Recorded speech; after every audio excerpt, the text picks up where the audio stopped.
So good morning to all of you.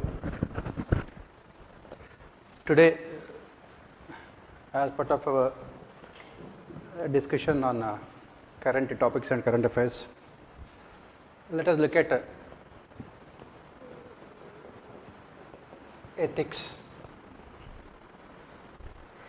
As all of you are very well aware, what UPSC nowadays is doing is, especially in your ethics paper, whether it is section A or case studies, they are mostly again concentrating on current issues, current ethical dilemmas, and your solutions to those problems. So here two things are important. First one is you must have good conceptual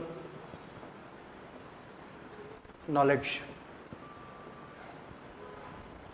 Second, your ability to link concepts to current events. This is what UPSC is looking from you. Apart from this, if you look at UPSC mains papers in the last 3 to 4 years, in your general essay also, at least 3 to 4 topics are either directly or indirectly related to these ethical issues.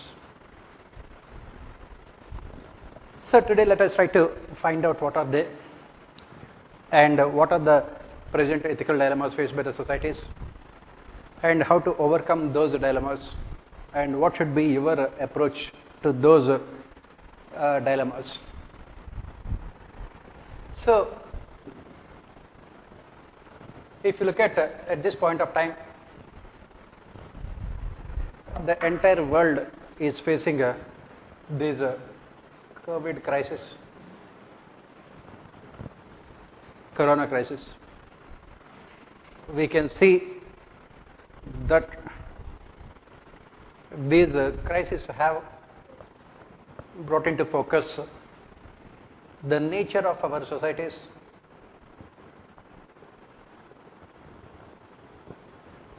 they have brought into focus our livelihoods and also the challenges that we were forced to encounter because of these societies. So obviously, for the coming main examination in January, these things are going to occupy central part.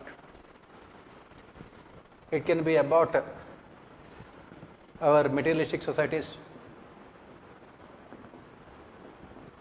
It can be about our traditions and customs which led to the present crisis. It can be about our definition of happiness. It can be about our corporate ethics. It can be about our ethics in medical profession.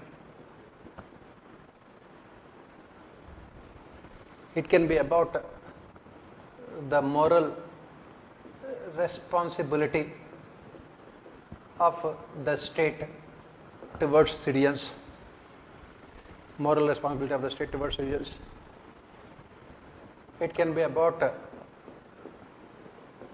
the weaknesses related to global governance,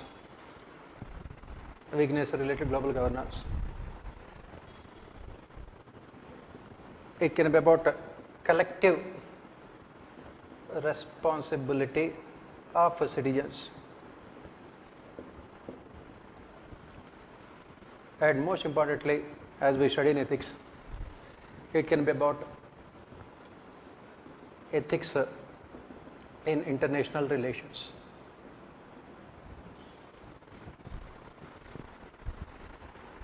So we will have to find answers to all these questions. We should look at all these things. Apart from this, what this COVID crisis have done is that it led to other unanticipated consequences. Of course, some of them are anticipated, some of them are predicted. It led to economic crisis, serious economic crisis. The crises are so severe that they are much worse than what the world had witnessed during global depression of 1930s or the subsequent Second World War. And these economic crises have led to other problems, other psychological issues, thanks to loss of jobs, livelihoods, increasing competition. It led to these problems like suicides.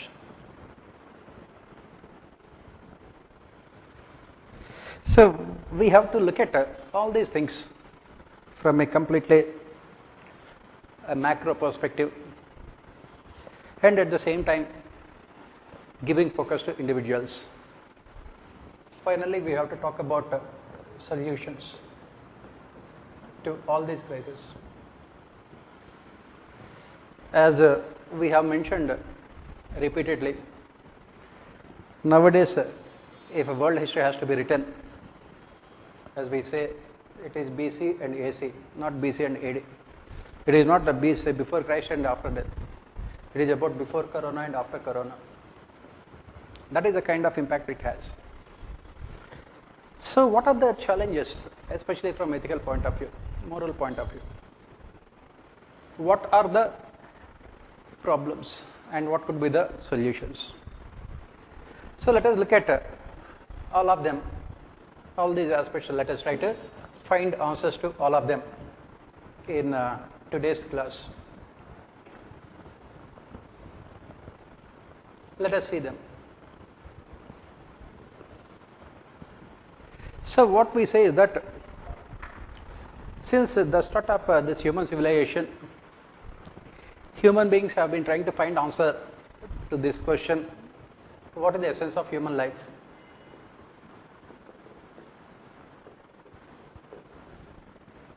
Why are we taking birth, and what should we do before we die?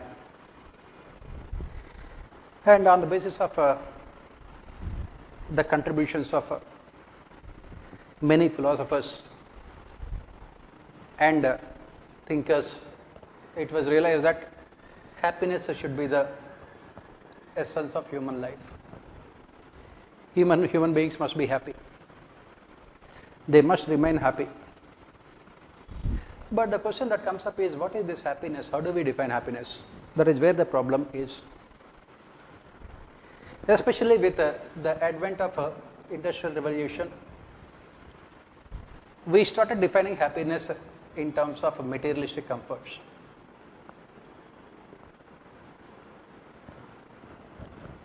We say that we can gain happiness only in terms of materialistic comforts. This market philosophy started dominating the lives of the people. People are under the conception, or you can say misconception, that they can really be happy only when they have these materialistic comforts. So what they have done, that is what we say about life. To gain something, you must give up something else. You must sacrifice something. That is why we say that life is all about making choices. It is all about taking decisions. It is all about making choices and taking decisions. That is where normally ethics will come into picture. So what do we say here? A moral person, an ethical person, takes his decisions on the basis of what is called what is good and what is bad. on the basis of what is good and what is bad. Now, this market philosophy says that you should always take decisions on the basis of what is beneficial for you and what is not. Forget about good and bad. It is said that, this is what normally they say, these are the things which you have to quote in your ethics papers also. These are the statements. It is said that those who cannot fight war are the only ones who talk about peace. Since you cannot fight war, that is the reason why you are talking about peace. That is the kind of a place that we are willing to give to peace. Those who cannot become rich are the only one who talks about values. That is the kind of societies in which we are living in.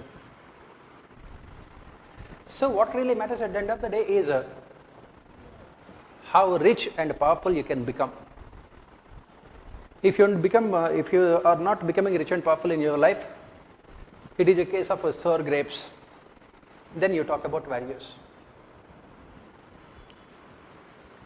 So those who are defeated, those who have lost the battle, are the ones who talk about these values. That is the perception in our societies. That is the reason why whenever someone talks about values and ethical and moral life, we start denigrating those people. We start demeaning those people. We start disrespecting those people. We will believe that they are useless. Why? Because those who have values and morals are considered useless in materialistic societies. They are considered useless for market philosophy. People like Adam Smith, people like Keynes, economists like Milton Friedman, they have glorified this market philosophy and made it acceptable to everyone. It had become universal. It had become what is called part of universal values.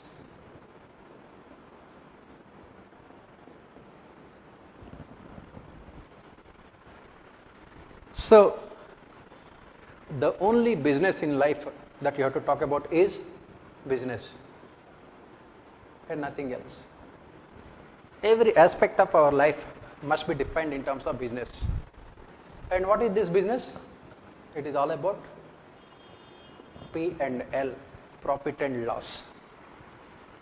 That means whatever the decision I take, whatever the choice I make, it should always be defined in terms of this profit and loss. That means I will be called a wise person, an intelligent person, astute businessman, or a politician only when my decisions are profitable from this materialistic point of view. So that is how these ethics have evolved, especially with the emergence of these materialistic societies. The question is for how long it can continue, for how long it will continue. So Darwin's principles had become the way of life. Survival of the fittest, survival of the strongest. Kautilya's what is called a Matsya Niti, what we call it as a big fish eating a small fish, had become the order of the day. And most importantly, or more worryingly, it had become the norm. It had become the tradition. It had become the value which is being cherished by everyone in the society. In materialistic societies, we must remember, Poor people have no place at all. Let us accept this crude reality of life. In materialistic societies, poor people have no place at all. Why? Because they are not a part of market. I'll just give you, one or two examples. These examples are a little bit, I would say, controversial, but to understand the things, you must empathize with these examples. So many people, migrant workers, have died after this imposition of lockdown. There was this 14-year-old girl. She walked 900 kilometers from Hyderabad to her house in Odisha. Just before reaching the house, she died. How many of our leaders who are in positions of power had come on Twitter and expressed their deepest condolences and grievances, expressed their sorry and sympathy? How many of them would really bother to go and meet the family and announce a compensation, including top constitutional authorities, including Prime Minister? On the other hand, take another example. There is this young man from Bollywood, highly successful in his profession, and he commits suicide. He commits suicide. Suicide at any point of time is a cowardly act. So there will not be any kind of sympathies for those people who commit suicide. But if you look at the entire spectrum, right from the Prime Minister to everyone else, started their campaign, expressing their deep condolences. That is what I am talking about here. Here, this useless young man, when I say useless, I am not talking from a materialistic point of view. He is highly successful. As we have said, in market philosophy, materialistic point of view, highly successful means you have money, you have name, fame, position, everything. That is how we define success. So he is highly successful. When you are earning around 60-70 crores at the age of 34, when you are so popular all over the country, when the entire world is at your feet, literally, then what do? You commit suicide. And then you can see police seriously investigating the suicide, looking into the crimes. You can see the entire social media blaming so many other people for the suicide. You can see right from the Prime Minister expressing their serious condolences. Whereas this little girl has not got even a simple footnote in the entire book. That is what I say when we talk about our societies, our misplaced priorities. Everyone who is anyone was willing to come forward and express their opinion about this suicide. Whereas hundreds of those people who have died while traveling back to their villages, to their homes, have not got even a simple mention, even a single second of our time. That is the kind of societies in which we are living in. No police officer is willing to look into this unfortunate state killing, I would say.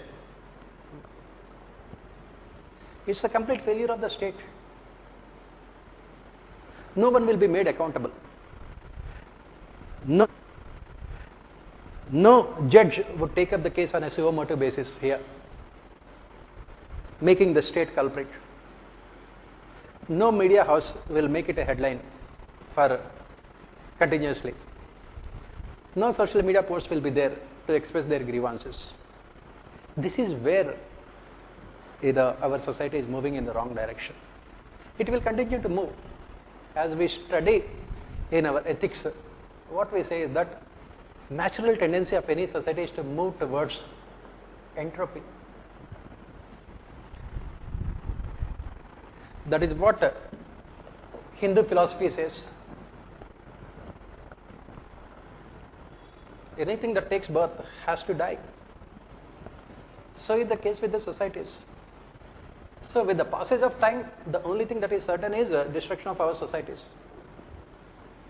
Can we prevent? Yes, we can prevent. Should we prevent? Yes, we should. We must. But are we preventing them? The answer is definite no. Instead of preventing them, we are promoting them. Instead of stopping them, we are propagating them. This is where the problem with our society is. The problem is much more bigger than corona. This corona is nothing but the outcome of a much serious problem that is facing our societies. As Mahatma Gandhi says, which we have forgotten, it is all about a simple living and high thinking.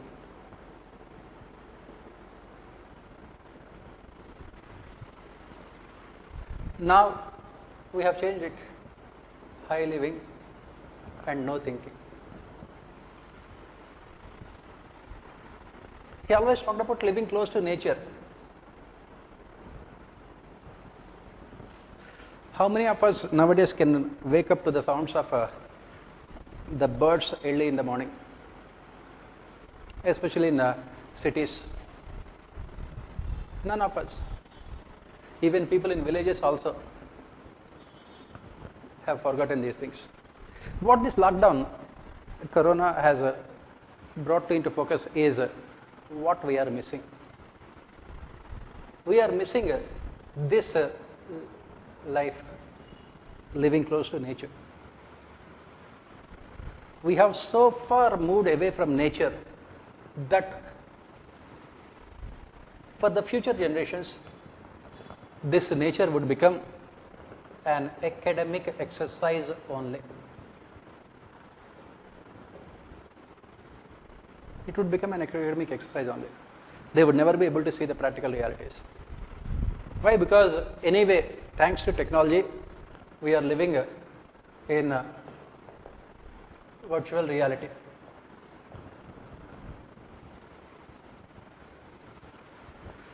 And thanks to this COVID crisis and everything, even education also has become online. Everything, even our classes also nowadays are only online. There is no scope for any physical interaction. There is no scope for any direct conversation. So everything has become virtual reality. We cannot differentiate between what is real and what is not. We are living in this virtual world. So what is happening is that the more we move away from nature, the more we are moving towards destruction.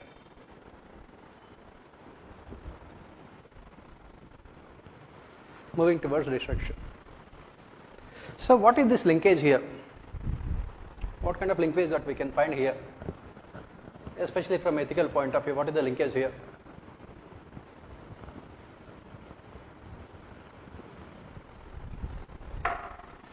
As we have said, this market philosophy propagated by all economists, whether classical, neoclassical, monetarists, you name it, everyone. It says that human beings' happiness lies only in materialistic comforts.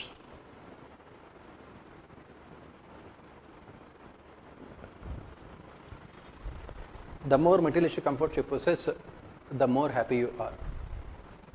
Whereas this ethical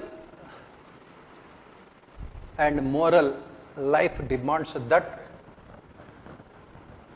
we should shun, we should sacrifice, we should leave all those comforts. That is what Mahatma Gandhi talked about, simple life, living close to nature. So to get these materialistic comforts, what we must do? We must exploit nature, which includes trees, rivers, forests, land,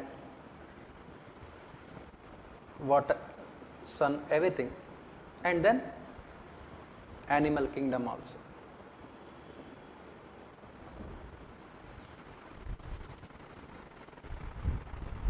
So what we have to do?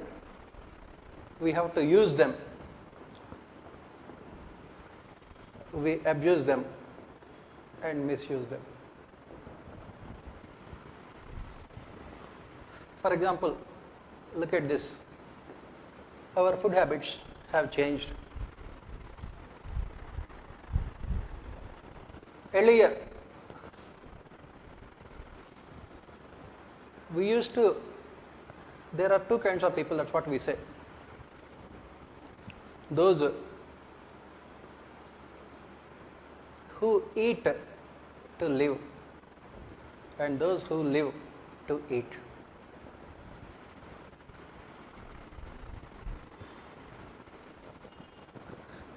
Those who eat to live, their basic objective, their basic purpose of eating is to sustain their livelihood, sustain their life. I'll just give you again one simple example here. We have these ancient sages, these holy men. So one of these ancient sages, he was asked, what should be our motto when it comes to food? What should be our objective?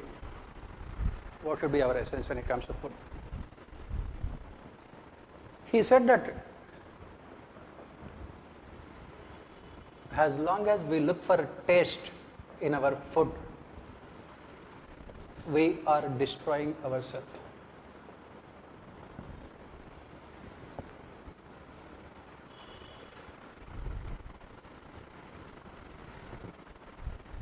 We are destroying ourselves. That is the reason why these ancient sages, what do? They deliberately ignore taste. Whether it is salt, these are the things which add more taste. Oil or spices, everything. They ignore taste. They say that we eat food without salt because for us food is only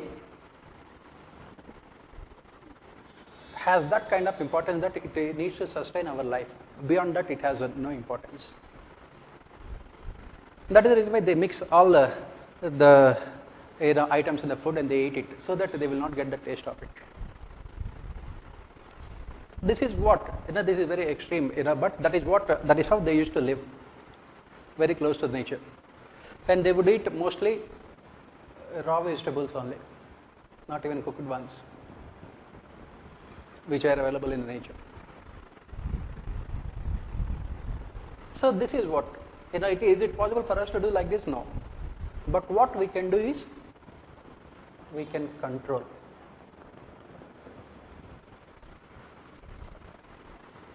And that is where, we talk about self-control. That is where we talk about leading an ethical life. Whereas maximum percentage of people in the world, they live only to eat. They look for all kinds of tastes. They look for all kinds of varieties. And in the process, like what they have done in China, they destroyed the delicate food chain.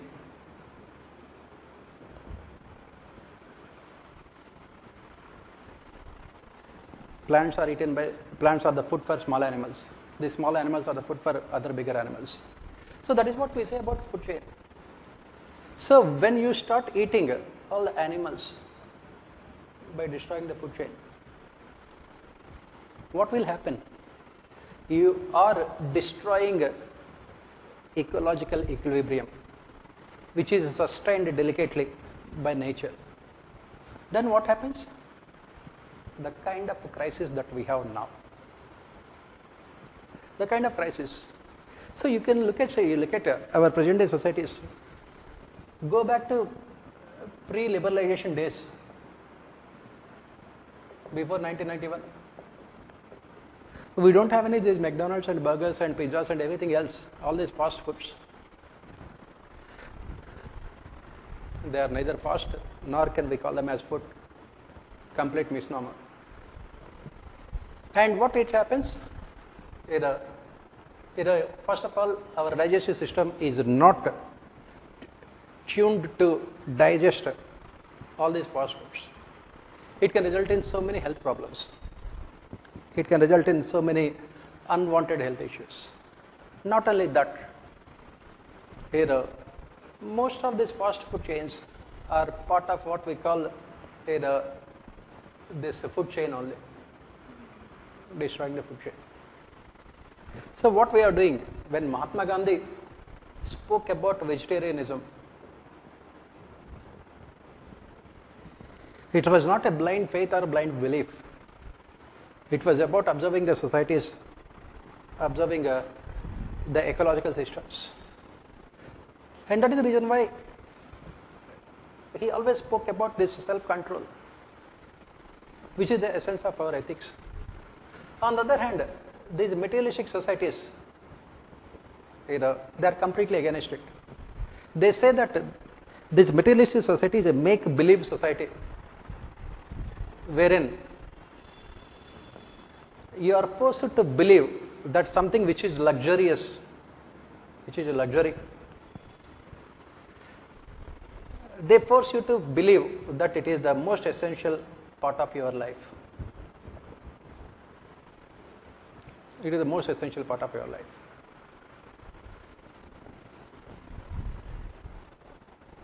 So you can see here, right from each and every aspect of our day-to-day life, right from our eating food habits to everything else, we are forced to believe that we must live only to eat, to taste different varieties of food, to look into. So unless we do these things, these societies believe that we will be not part of a cultured and a so-called developed societies. These, what is the reason why these pandemics and epidemics have occurred more frequently in the last century only? As we have said, it is the direct consequence of these materialistic societies. The next important question that we are asking here is, are we learning anything from these examples? Not at all. We are not able to learn anything. Unfortunately, as we say, our human history, it has shown very little evidence of people learning from their mistakes. And if we don't learn, what is the outcome? Outcome is what we are facing now, destruction. We could never imagine a situation. Fortunately, unfortunately, it is only the present generation that has witnessed so many things. It is only the present generation that has seen tsunamis on such a big scale, that has seen frequent occurrence of these severe cyclones and floods. And of course, we can say that since the beginning of civilization, nobody has experienced this kind of complete lockdown, wherein you are forced to sit at home, closing the four boundaries of your house. Why the situation has come up? We have to ask the questions. We will never ask why, because even in spite of all these events that are taking place right now, what we are discussing in the recent times, we are discussing border issues.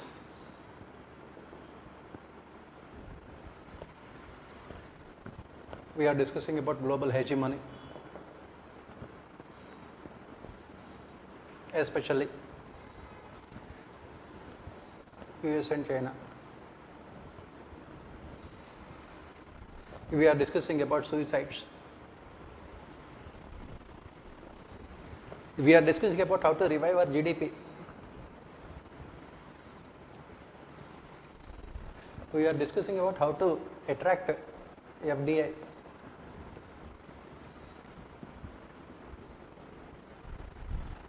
We are discussing about how to get back to normalcy. What is this normalcy? Nobody knows.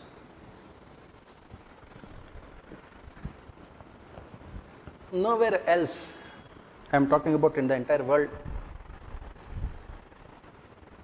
anybody is talking about the causes, the reasons, and the solutions. Already you can see Europe is trying to get back to normalcy. Most of the countries in Europe have opened their borders, and they wanted to forget about corona as a bad dream, a nightmare. America has opened its borders irrespective of corona. The number of cases are going up, let it go up, we'll get back to our normalcy. In India, we also are only talking about these things. So that is where the problem is. So we are trying to look at the entire issue only from, as I said, a materialistic perspective. This corona had become such a big issue not because it is related to our health. It has become a big issue because it is related to our economic health, prosperity. There were much more dangerous viruses earlier than corona. Why become corona had become such a big headache for the countries around the world? Because it spreads through human beings very easily. It has hit human beings where it hurts them the most. We are social animals. We always live together.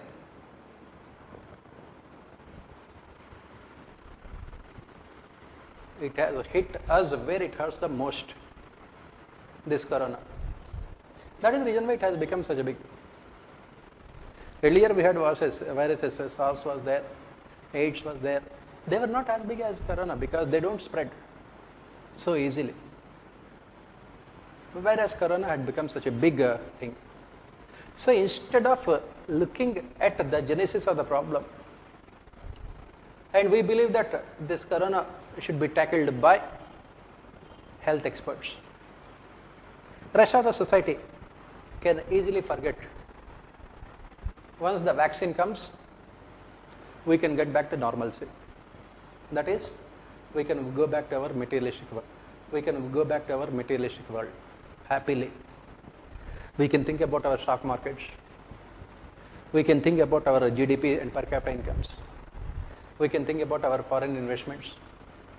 We can think about our border issues. Let the society go to hell. As long as these things are there, everything is fine. This is the kind of attitude that we have in our society. From ethical point of view, this is what we are. Now, the question is, can we survive for longer periods with these kind of societies, with this kind of destruction that we are causing? In the last 20 years, all the major viruses had come from China only. Why only China? Why? Because it is deliberately and consciously destroying the ecological systems. And please remember, in those last 20-30 years, China is undoubtedly the most progressive economy in terms of GDP and per capita income. In 1990s, India and China are almost at par in terms of our per capita incomes. In 1960s, when we fought war with each other, both of us were underdeveloped economies. Now, China can claim to be a middle income country, and in terms of GDP, it can surpass America in the near future. So it is the most powerful country, definitely. But what is the price that the rest of the world had to pay for this kind of growth is what we are not at all looking at. What is the price? If China has to pay the price on its own, nobody would ask, because they are gaining and they have to lose something also. But it is the rest of the world that is paying the price. It is the rest of the world that is paying the price for the actions of America and China. Why? Because, as we have mentioned, what really matters is, at the end of the day, GDP growth rates, per capita incomes and foreign investments. This is where. So for how long can we continue with this kind of progress that the world is making at this point of time? Can there be any solution? If at all there is some solution, who will offer the solution? Who can implement the solution? And who will take the much needed initial steps to find solution?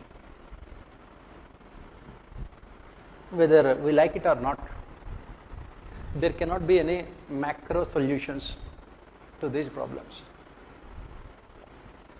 There cannot be any global answers, because every person has to look at himself. Every individual has to analyze his own position and come out with solutions.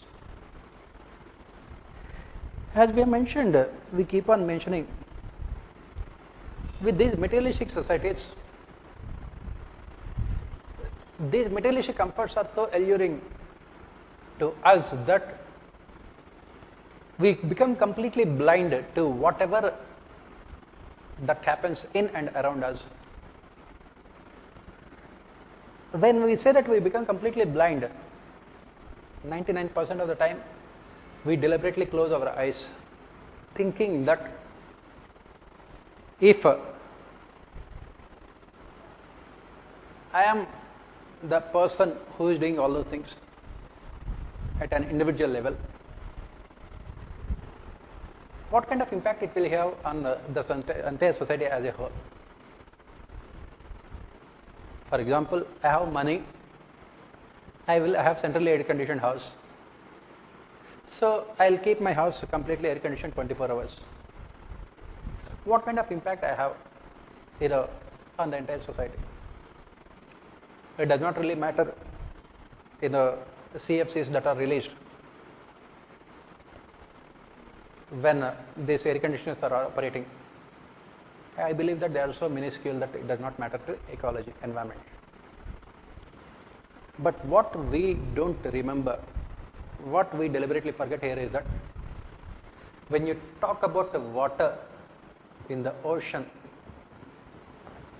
the entire water in the ocean is made up of only these drops. Each and every drop of water will be adding more to the volume. In the same manner, every small mistake committed by us will only be adding to the woes of nature, to the problems of nature. This is what we say responsibility towards society. This is what the essence of ethics. This is what also the essence of life. We have to ask the question whenever, as Mahatma Gandhi says, Mahatma Gandhi went a little bit higher in terms of moral philosophy. He said that whenever we do something, whenever we take any decision, we must always look at, we must always try to find answer to the question, whatever I am doing, will it be helping the poorest person that I have come across? That is on a higher plane, much higher plane. Whereas as an average human being, you may not look at from that perspective. It is too ideological. As an average human being, what you have to say is that you can change a little bit. Will it be causing any kind of harm to other persons or not? Either directly or indirectly, whatever may be your action. If we ask this question, then we can control everything. We can move towards what is called a sustainable livelihood based on ethical and moral principles. So it automatically gives us the inner strength. It automatically makes us much more moral and ethical in our life. The next step will be, whatever I do, will it be helping other people or not? As Mahatma Gandhi talks about it. The next step. We don't have to go to the next step. As one of the ancient Indian philosophers, his name is Bhartrhari. He had said that there are three kinds of people in this world. At the lowest level are those who are not afraid of deceiving others, cheating others, exploiting others, killing others for their own benefit.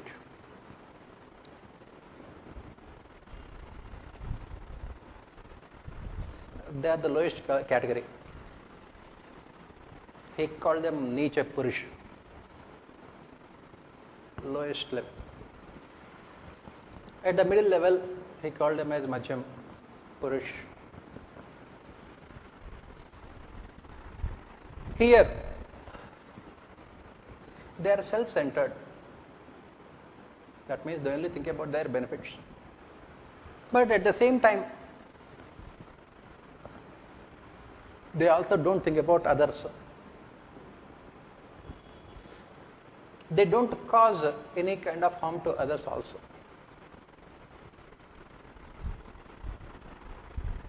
For the society,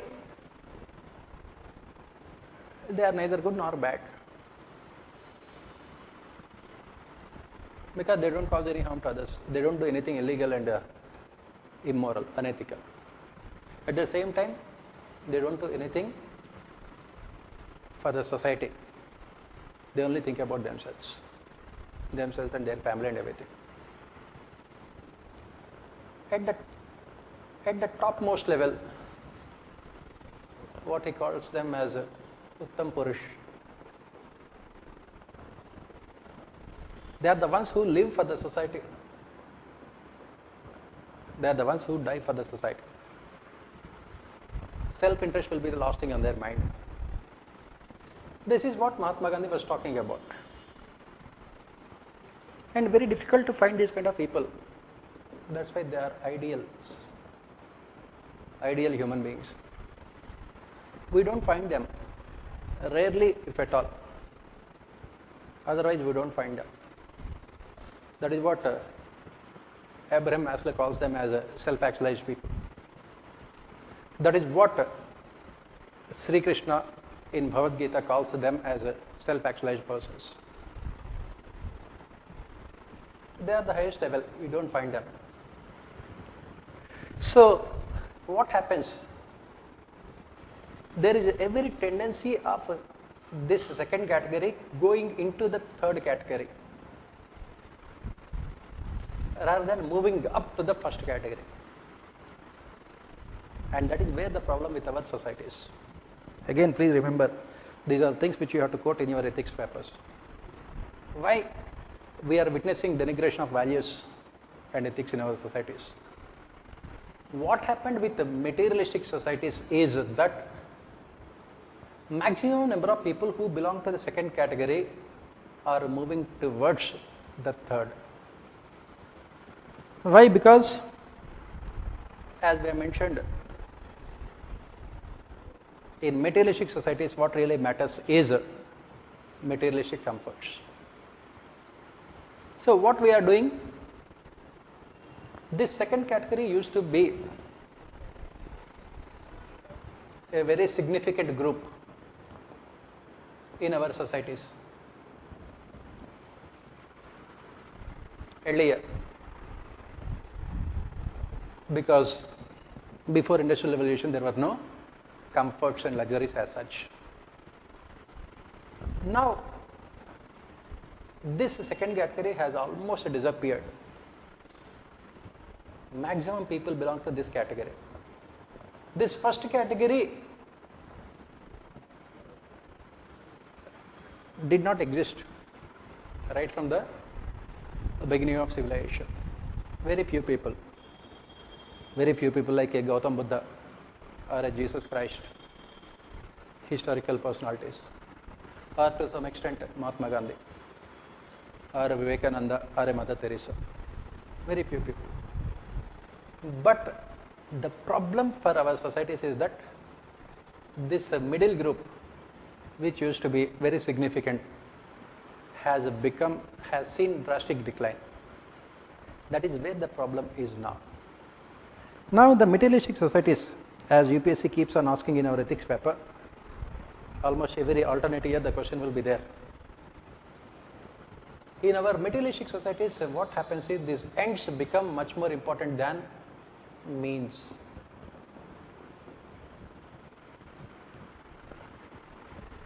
So when ends become more important than means, most of the time these means are always defined in terms of immoral and unethical. Because what is important for you is whether you have become rich, powerful or not. As a politician, the question that UPSC normally asks all the time, as a politician, your basic objective in life is to reach positions of power. Please remember, politics is not about service. Politics is not about service to the people. Politics is also a business, like any other business. The only thing is that in politics, the risk is much higher, and of course the reward is also much better compared to business, because it is the politics that controls the business. So politicians consider politics as a completely business proposition in terms of cost benefits. So what do? They divide the society in the name of religion and caste. If it benefits them to win elections, they give free subsidies, knowing fully well that they will destroy the economic systems, but they don't mind if it gives them few more votes. So at the end of the day, nobody is concerned. As Mahatma Gandhi is one of the 7 sins talk about politics without the principles. At the end of the day, every section of the society, as I had said, are moving from the second to the third category. This is where the problem lies. And this problem is manifesting itself in much bigger issues, whether it is global recession, whether it is increasing poverty, whether it is widening economic inequalities between the countries and within the country, between the people. You can see the irony here. When it is expected that India's GDP would be going down by at least 4.5%. That is what IMF has predicted, minus 4.5% this year. How could that one business organization can get around 1.6 lakh crores of rupees of foreign investment? Now, the government, what it has done, it kept on increasing the petroleum prices, saying that government also needs money to survive. What is the amount of tax that is going to be paid by that business organization on those 1.6 lakh crores of rupees of money that has come in? If you are an ordinary daily wage earner, if you are a salaried employee, government will take away a significant portion of your income in the form of tax. And how much tax that business organization is going to pay to the government? If they were to take 30% as tax, the government would have got at least easily at least 45-50,000 crores, which it could have used. They don't have to increase the taxes on petrol, but they won't do it because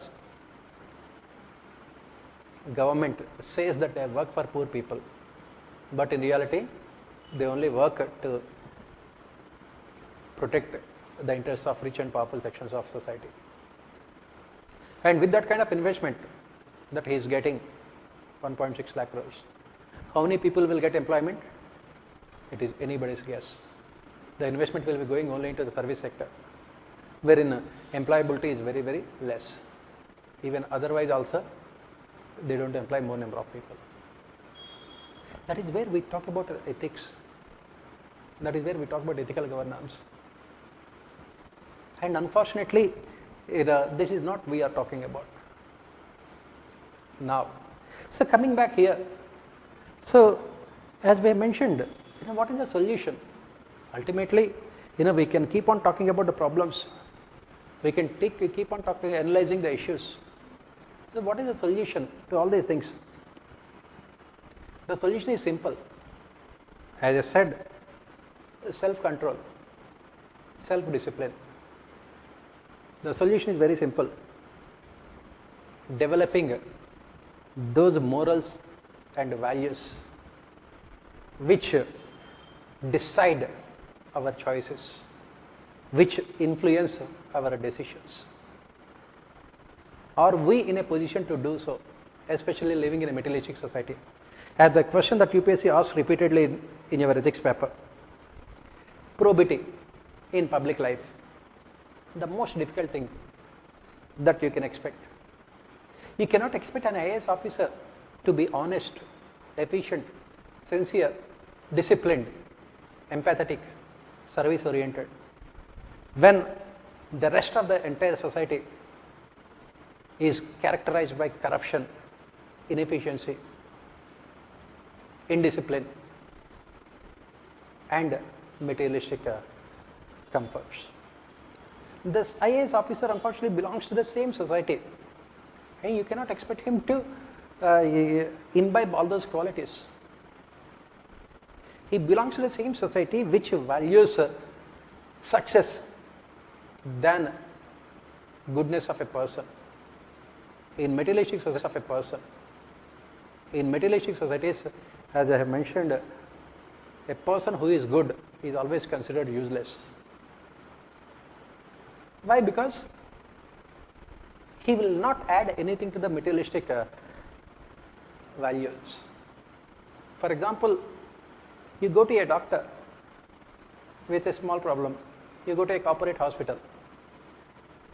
When the doctor says that you don't have any major issues, just take simple medicine for your headache, immediately you will be dismissed by the management.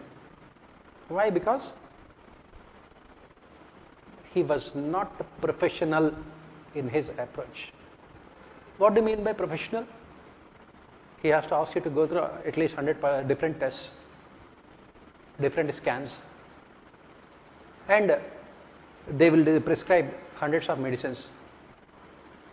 You go with a problem of headache, they will ask you to go for bypass surgery. Then only you are following what is called professional ethics. That is the kind of society in which we are living in. So, on the other hand, if the doctor says that take only the paracetamol and you don't have to come here, that is the kind of society in which you are living. I will give you one more very good example. After this lockdown, in the last 3.5 months, we have seen drastic changes. All these OPDs in major hospitals were closed. Does it mean that suddenly people have become healthy? The number of tests that are conducted in hospitals, especially these laboratories, they have come down drastically.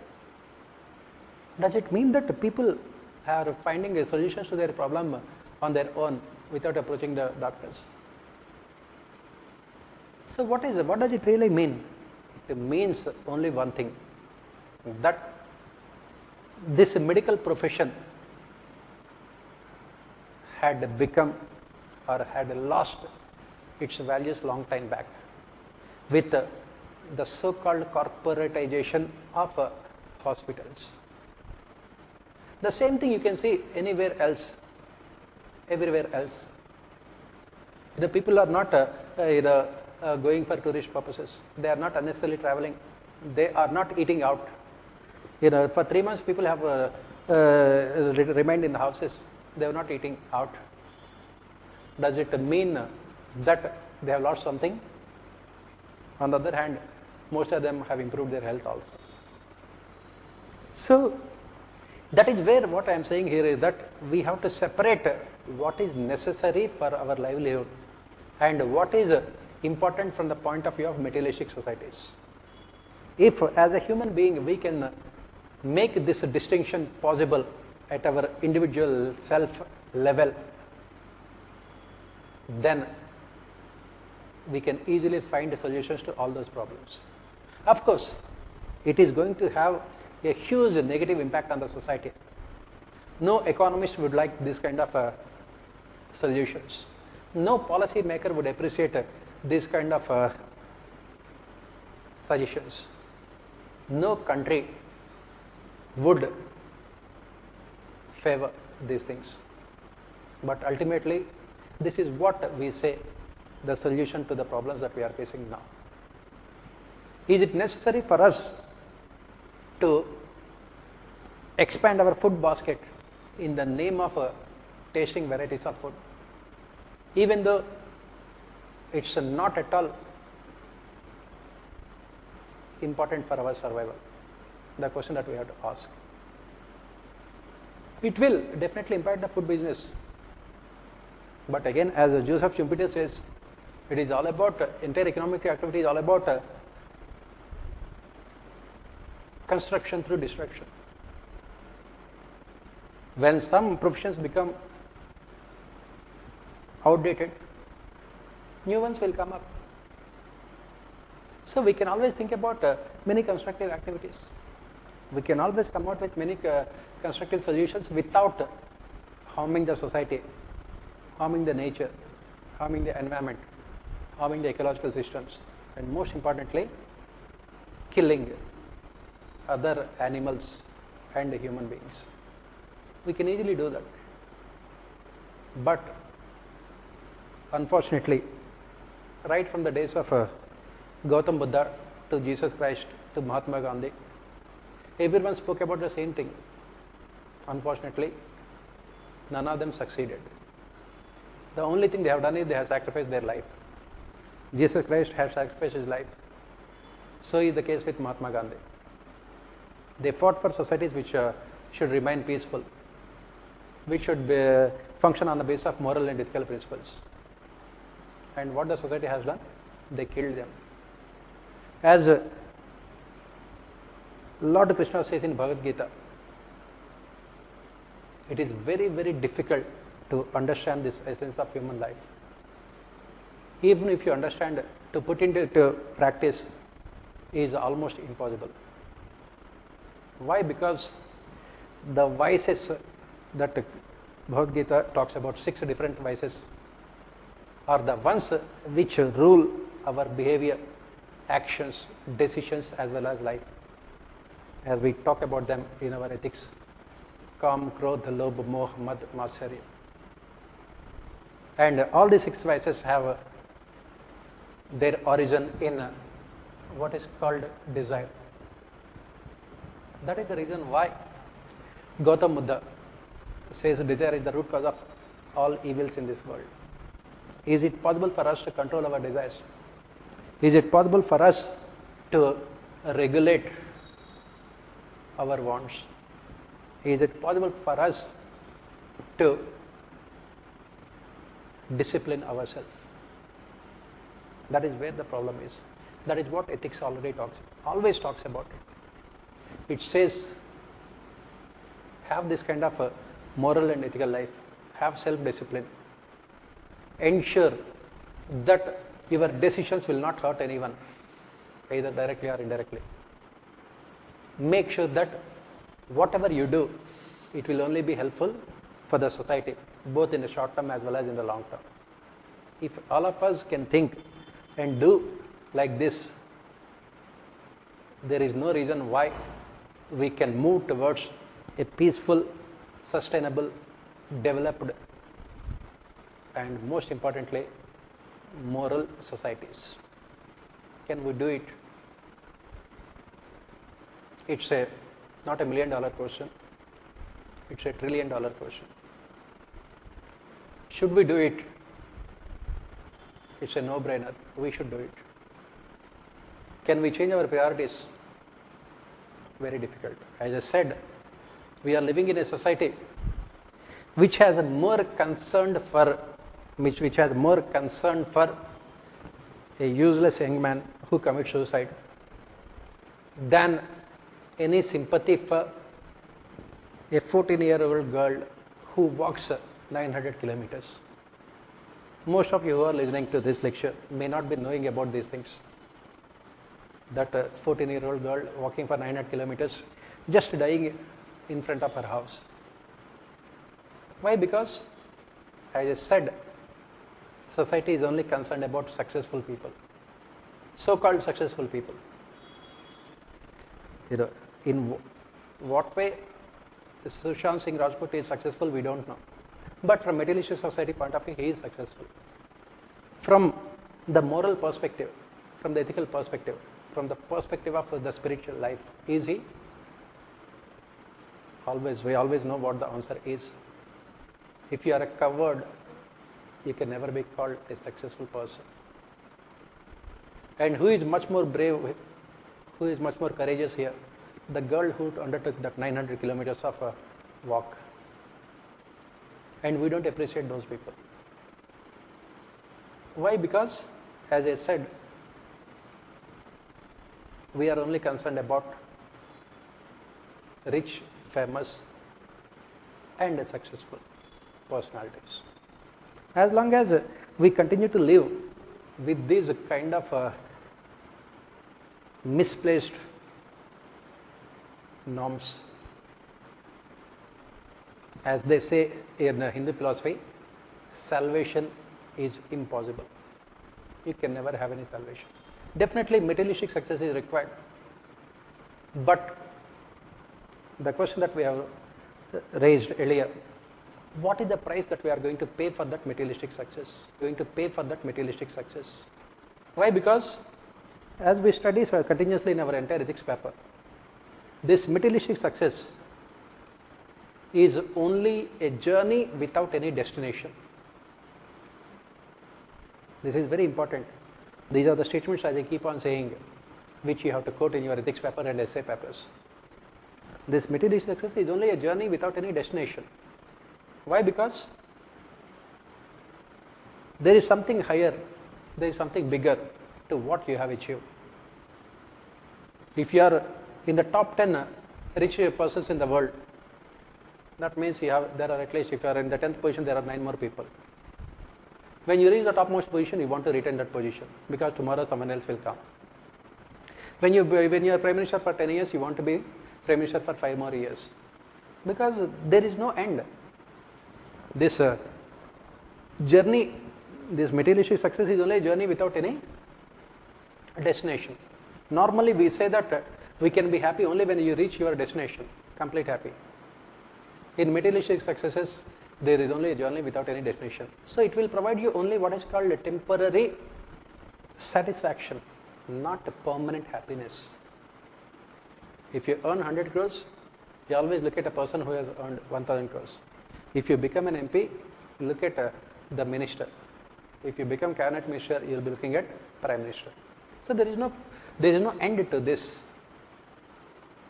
And we have to find where we can put a full stop to these things. Because life is only full of commas when it comes to materialistic success. We have to find what is that real happiness that can give us complete satisfaction also. That also makes us realize the essence of our life. That should be our journey. Our journey should not be about achieving these milestones in terms of materialistic success. Our journey towards about finding out what is our ultimate destination. As the essay topic that was given last year in 2019, I think the first or second essay, it is what we have to find out. We have to find out what our destination is, final, ultimate, and create the path in such a manner that we reach our destination.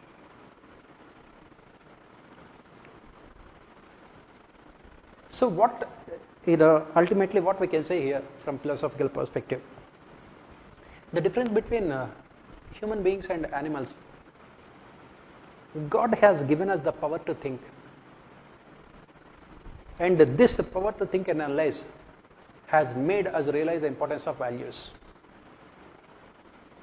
Not only that, He also had given us a heart, 2 important parts of our body, heart and brain, mind.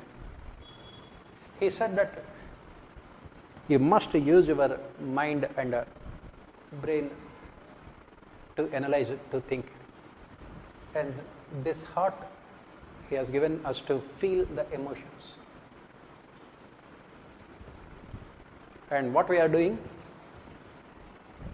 materialistic societies only expect you to use your mind. What materialistic society look for is only your IQ. In the process, we have completely forgotten our heart. We have forgotten emotions and sentiments. And whenever we have these emotions and sentiments, most of them are only for immediate short-term benefits. When you are looking for love, you are not looking for any true love. You are looking for love most of the time you are looking for security in the name of love. You are not looking for anything that is pure in our life. So why? Because here when it comes to decision related thought also, we are only taking the help of our brain. We should separate both of them. And as Swami Vivekananda has rightly pointed out, again this is what you have to quote in your ethics paper. He said that on any day I prefer a person with a kind heart than a person with an intelligent mind. Why? Because an intelligent person can use his intelligence for either good or bad. As we have mentioned in the beginning itself, all our decisions are driven by self-interest. So an intelligent person will always use his mind, brain to benefit himself materialistically, and in the process he will deceive people, manipulate people. Again, this is where you have to differentiate between what is ethical and what is legal also. He may be doing the things in a perfectly legal manner, but his decisions, are they ethical or not? When a doctor in a corporate hospital prescribes many tests for you, for your health problem, it is completely legal. You cannot go to a court, consumer court also, saying that. Doctor says that, I believe that there is some problem in this particular part of body, that's why I asked for a scanning. Even a consumer court also cannot say anything. It is perfectly legal. But is it ethical? Doctor himself knows that none of these things are necessary. So that is what we are saying here. We stopped using our heart. Our heart has stopped beating for other people. That is where the problem is. Why? Because we are using our knowledge only to benefit ourselves. That is what Vivekananda also has said. He said that I don't want intelligent people. I don't want people with IQs. Unfortunately, materialist society requires only those people. I prefer a person with a kind heart. I prefer a person whose heart melts looking at the problems of people. Again, I give you the example. Look at all our the behavior of all our civil servants, IAS officers and IPS officers during this entire lockdown. All of them are extremely efficient in terms of enforcing this lockdown in a brutal manner.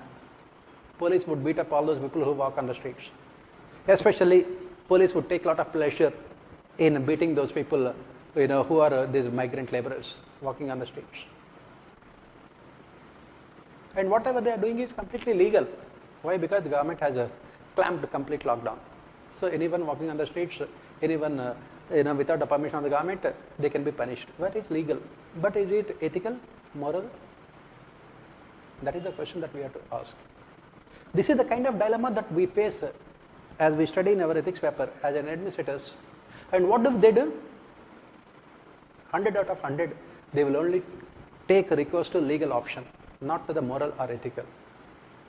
Since they are walking on the streets without the permission of the government, they should be punished.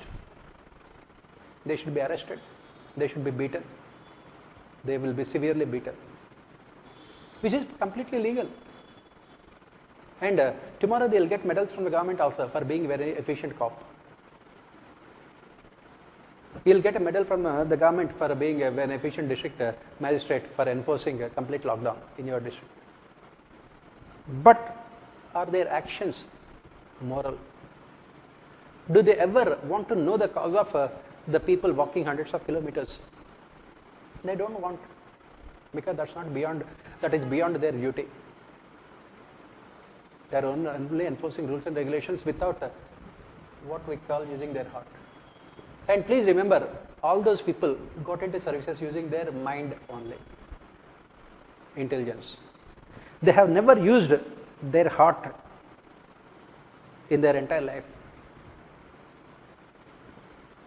So they don't know what does it mean by having a kind heart. As Delhi High Court recently has said, it had asked these government officials to go and visit those quarantine centers. Please go and visit those centers, stay there for 1 or 2 days. That is what High Court has said. Why? Because it is the responsibility of the governments to run the quarantine centers, so forget about the kind of conditions they have, the people they have. What is the reason why people are forced to come out of those quarantine centers and walk hundreds of kilometers to their hometowns? When The governments are supposedly providing best of comforts to those people. That is where governance in India is a big failure. Development administration, welfare administration in India is a big failure because, as we have said, this is what is missing. As Swami Vivekananda always says, kind heart. Why? Because since your childhood, none of your education system, right from your childhood, focused on these aspects of life.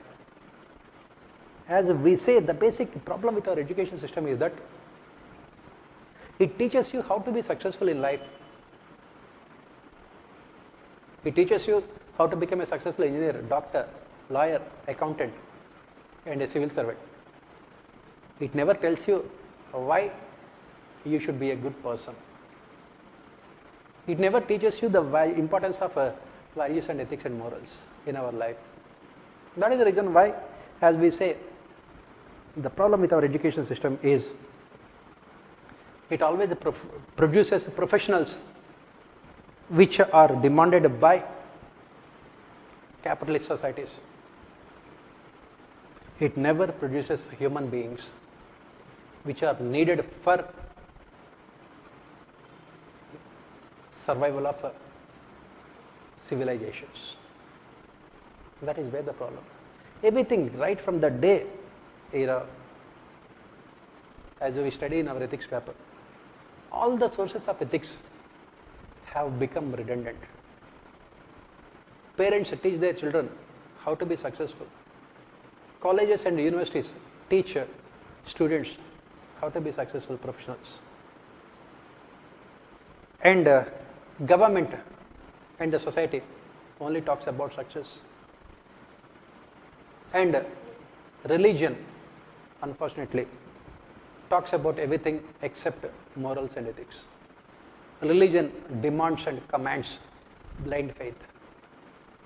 Most of the religions in the world demands and commands only blind faith.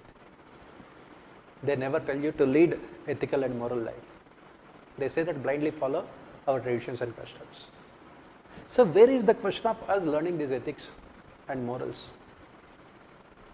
which ultimately is leading to what is called denigration of our societies,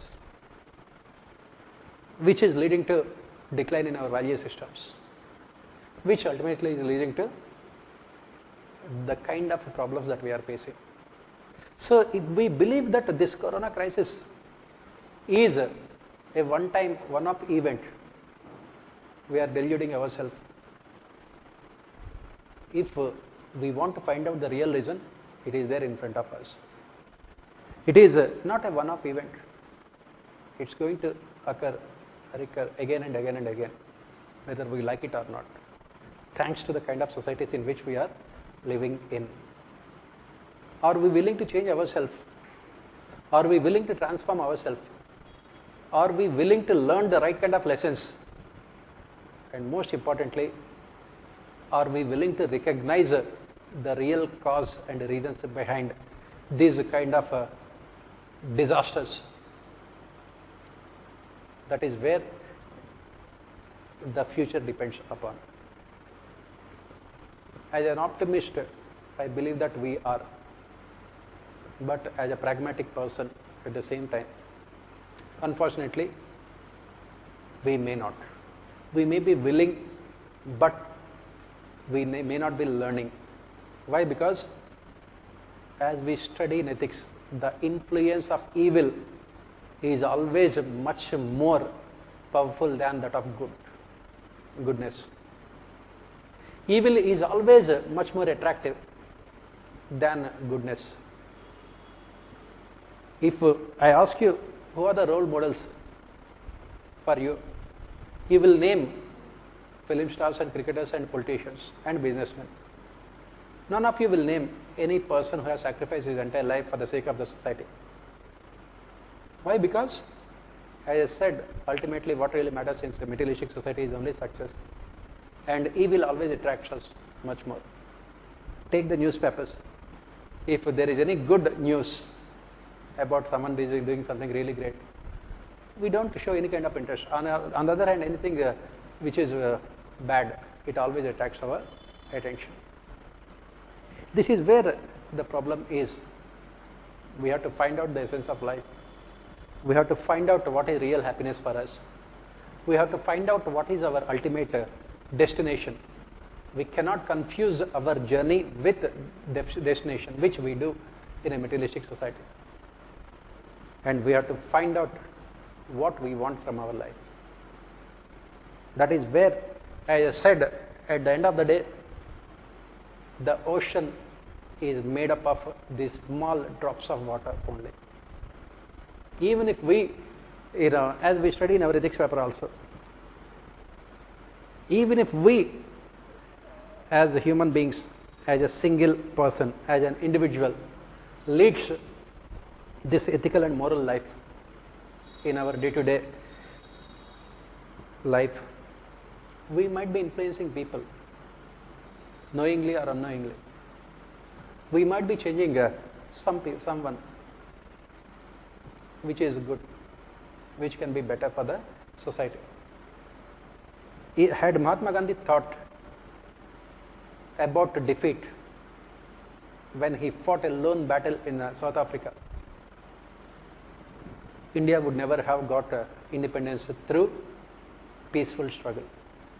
We should not ignore the power of an individual. We can be the torch bearers, and we can be the beginning of this journey called life. We can influence others, we can motivate others. It is in our hand whether we want to do it or not. That is what ethics tells us. As we study in our ethics paper, ethics will never take decisions for us. Ethics will only help us to take decisions. Ultimately, we have to take decisions. And our decisions will determine our future. It will determine our present, future, and everything else. Whether we want to do it or not, it is in our hands. Maybe when we pray to God next time, we can only pray one thing, we can only say one thing. Please give us a heart that bleeds when it sees the problems of other people, that feels the pain of other people, that makes us feel bad about other people. Automatically, the society will be good. That can be our prayer to God. And that is where I think we can end our discussion today.